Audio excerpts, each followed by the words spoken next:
Dans moins d'une heure, Céline, Donald Trump et Vladimir Poutine vont se parler au téléphone. Oui, c'est calé de 14h à 16h, heure française. 120 minutes pour discuter d'un éventuel cessez-le-feu.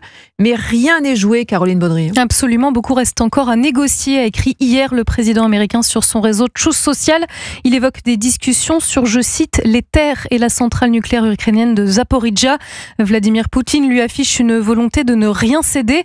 Antoine Arjakovski est historien et spécialiste des relations russo-ukrainiennes au micro Europe 1 d'Antoine Bienvaux. Soit Donald Trump réagit fermement en exigeant un cessez-le-feu sans condition, et là vis-à-vis des Russes il a des leviers comme par exemple de réarmer l'Ukraine, de faire des vraies sanctions à l'égard des banques russes.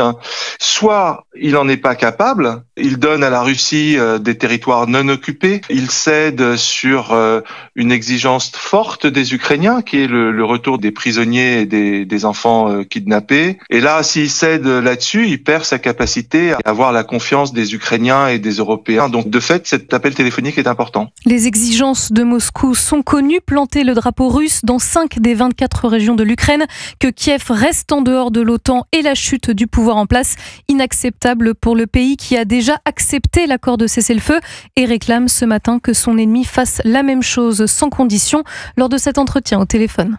Caroline Baudry.